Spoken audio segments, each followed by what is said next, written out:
Bom dia a todos. Eu queria cumprimentar aqui os senadores presentes, deputado Nilson Leitão, senador Cidinho, Helder, senador Wellington e, obviamente, o senador Moca, que infelizmente não pôde ficar conosco. Eu estou aqui mais uma vez nesse fórum, já tive a oportunidade de participar em outros momentos e é sempre um prazer falar de defesa agropecuária, o assunto que a gente, felizmente, entende um pouquinho, né, deputado?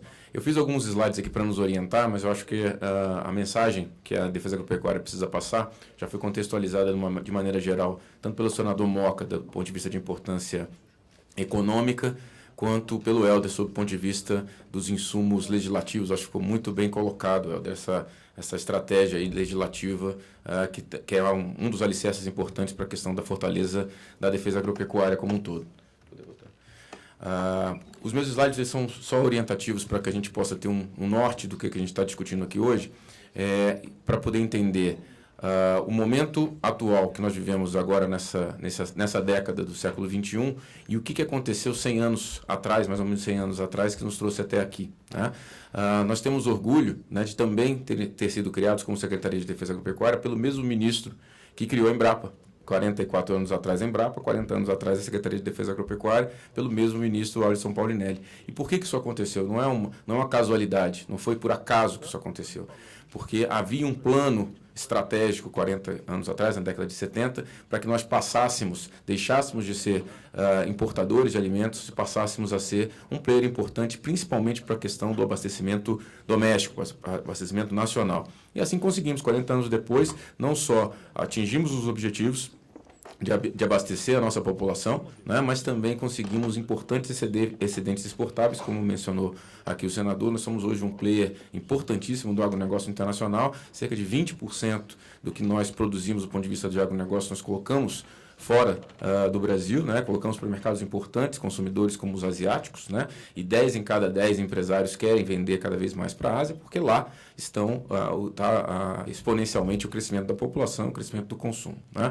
Muitas vezes a gente se perde nesse contexto, olhando apenas para um país, como por exemplo a China, mas existem grandes mercados, por exemplo na Índia, pouco explorados, em outros mercados, né? E nós não somos uns players únicos, né? Nós temos aqui representantes dos Estados Unidos, que também são players importantes no processo, mas que detêm políticas que precisam ser observadas com carinho pelo Brasil, que também deram certo, do ponto de vista também de manter, fortalecendo os seus mercados domésticos, né?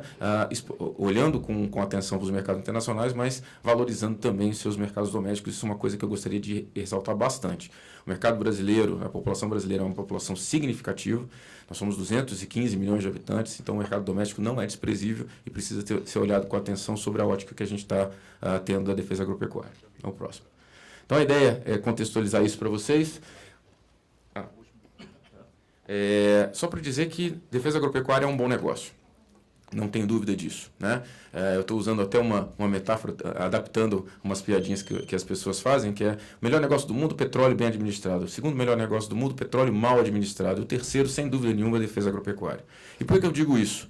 Porque 44 anos depois da criação da Embrapa, 44 anos depois da gente ter conseguido sair de importador de alimentos, de uma produtividade de soja baixíssima para uma produtividade de soja altíssima, para um número expressivo de produção de frangos, de suínos, de bovinos, não é? A gente não teria absolutamente valor nenhum nesses produtos se não fosse a sanidade.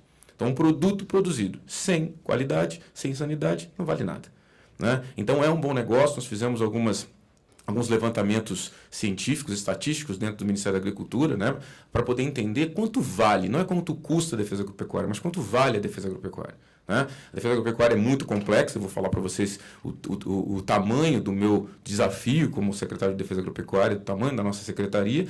Como diz o ministro, a gente absolutamente tudo que passa na vida da gente, né, das pessoas, de alimentos, bebidas, etc., passa na mão da Secretaria de Defesa Agropecuária. Então, é um desafio muito grande. E essas métricas que foram finalmente construídas para poder avaliar quanto vale a defesa agropecuária demonstrou que para cada real que se coloca no processo de investimento em defesa agropecuária, o senador Mota falou de vigilância sanitária, isso é um termo correto, né, do ponto de vista lato, né? Vigilância sanitária não é uma atividade só do Ministério da Agricultura, nós temos parceiros importantes como a Anvisa, que tem também um processo de envolvimento profundo na vigilância sanitária.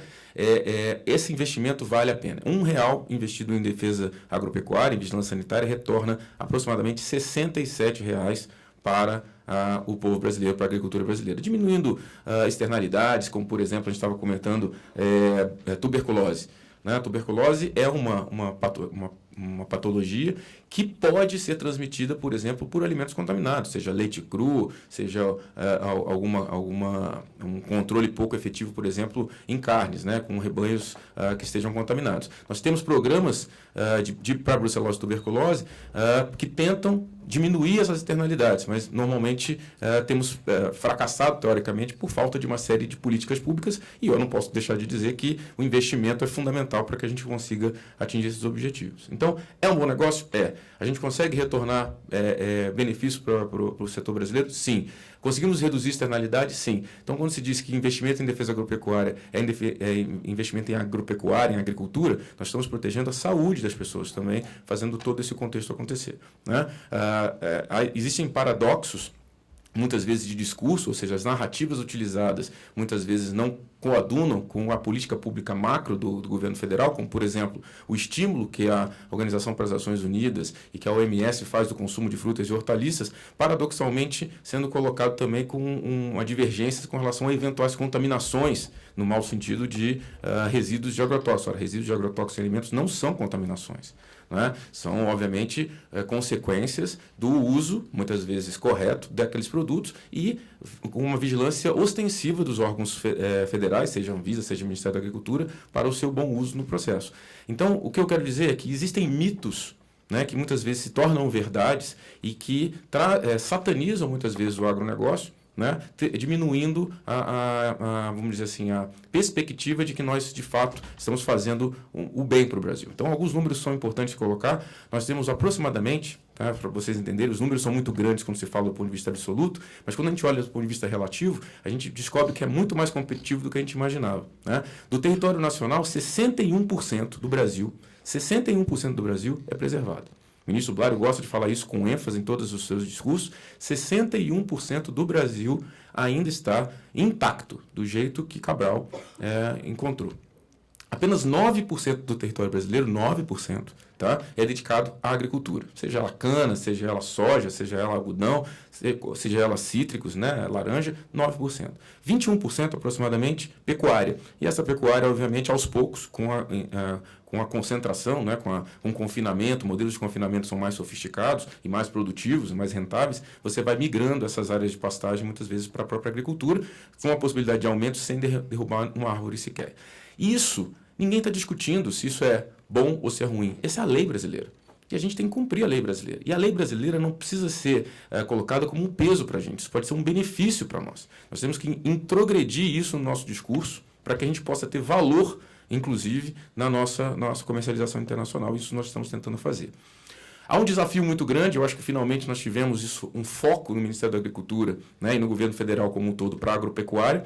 E isso é um indutor de política agrícola importante, quer dizer, o ministro Blário Maggi definiu que o objetivo do Ministério da Agricultura, né, aí quando eu falo Ministério, é a Secretaria de Defesa Agropecuária, a Embrapa, enfim, todas as suas subsidiárias, é atingir 10% do market share internacional de produtos agropecuários. Hoje nós participamos com aproximadamente 6,9%. Né? Então, um salto de 3% relativo é um mundo, é um oceano, é uma coisa incrível, mas é possível. Né? Vamos sair por aproximadamente, falando agora de cifras, de 85 bilhões de dólares de representação de comércio internacional para aproximadamente 130 bilhões. Né? Esse é o objetivo em 5 anos. É ousado? É. O que precisa ser feito? Continuar fazendo investimentos em tecnologia. A Embrapa fez muito em 40 anos. Hoje, ela precisa se reinventar como tecnologia para poder recepcionar, inclusive, investimentos privados. As empresas privadas têm uma participação importante nesse processo tecnológico.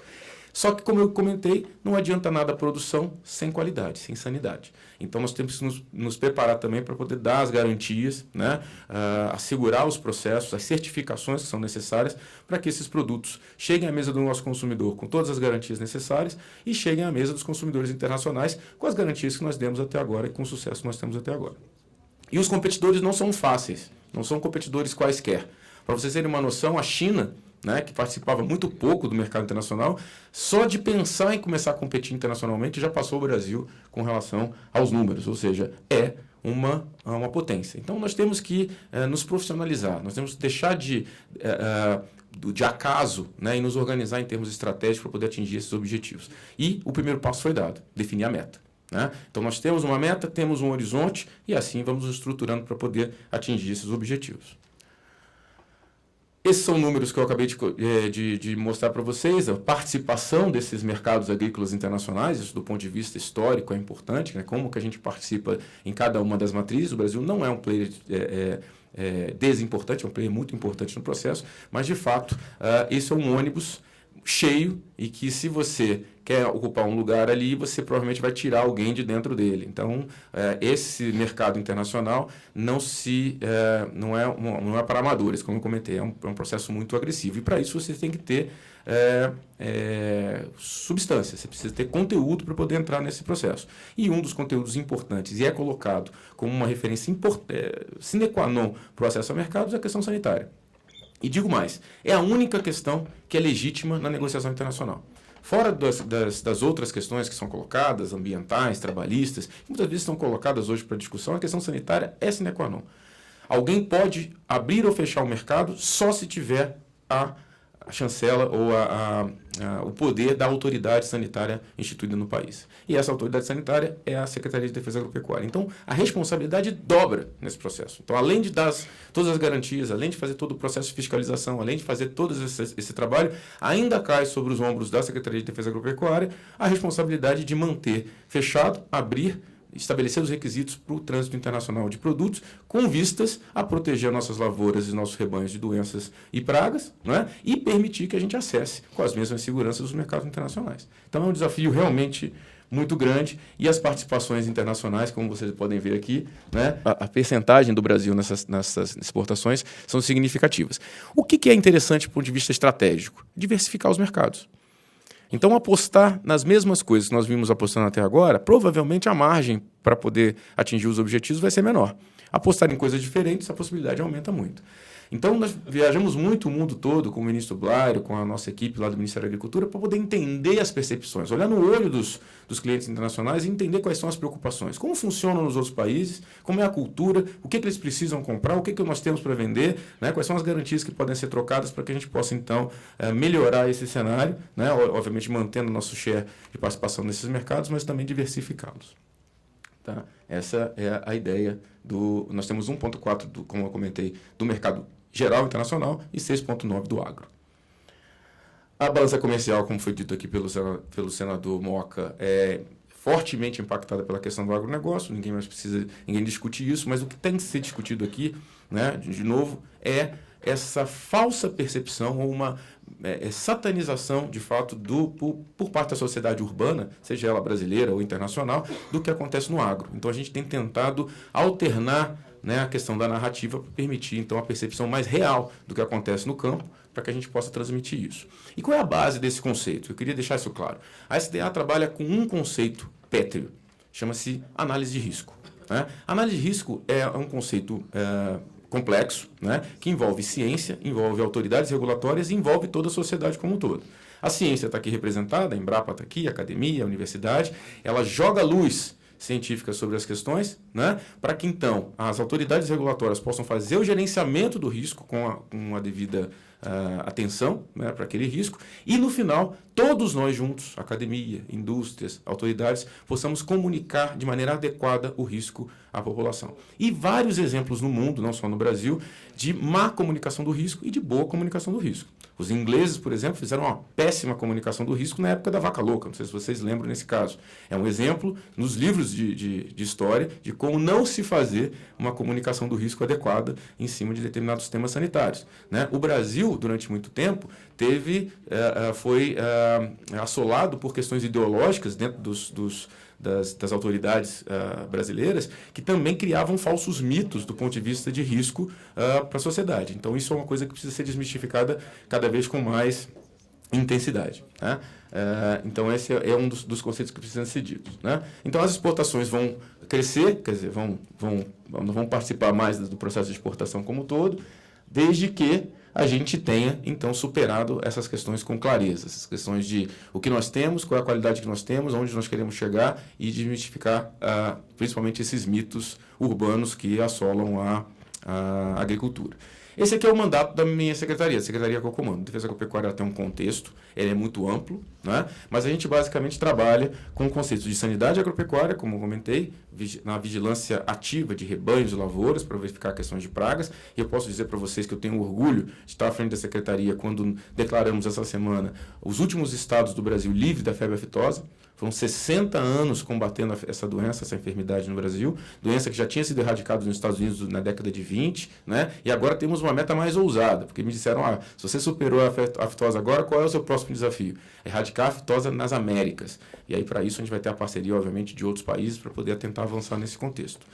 Agora, eu tenho a enfermidade que é um baluarte da defesa agropecuária do ponto de vista de saúde animal e tenho os problemas da área de sanidade vegetal. E eu posso citar um aqui que nos assolou fortemente, que é o caso do Helicover parmigiana, em 2011, que causou aproximadamente 11 bilhões de reais de prejuízo nesse período em que ela assolou. E fez com que houvessem mudanças, inclusive, regulatórias no Brasil, para que a gente possa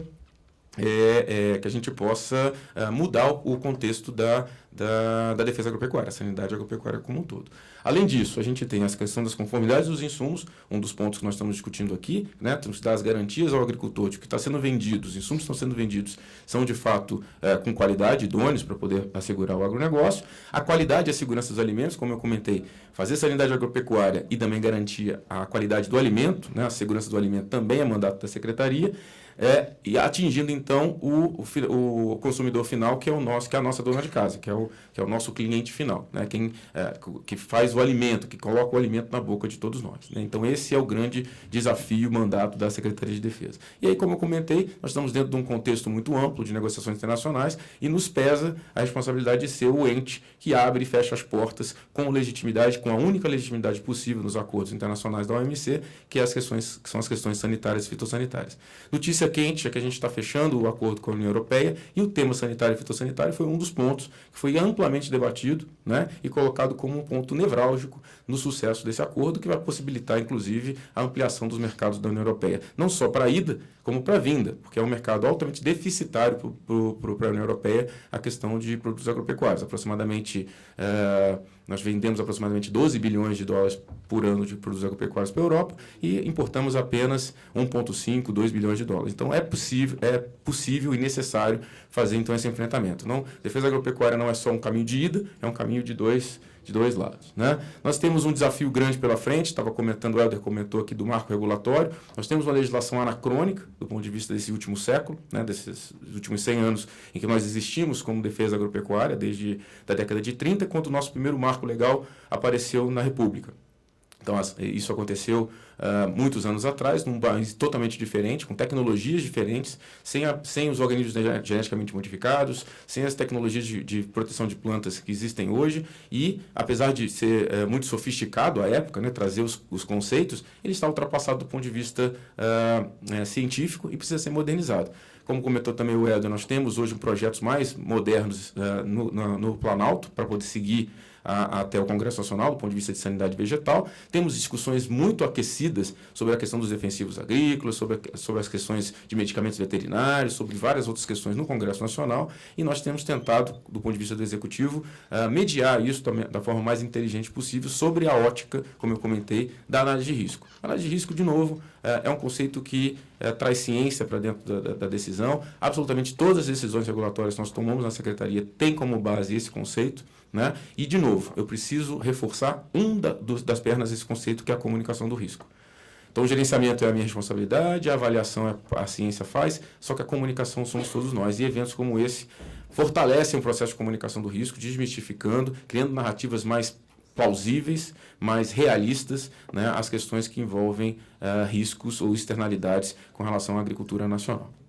Esse era o conceito, era a linha mestra que eu queria dar. Estamos à disposição, são assuntos bastante enriquecedores, podemos fazer seminários longuíssimos sobre esses assuntos. Temos tentado coordenar isso.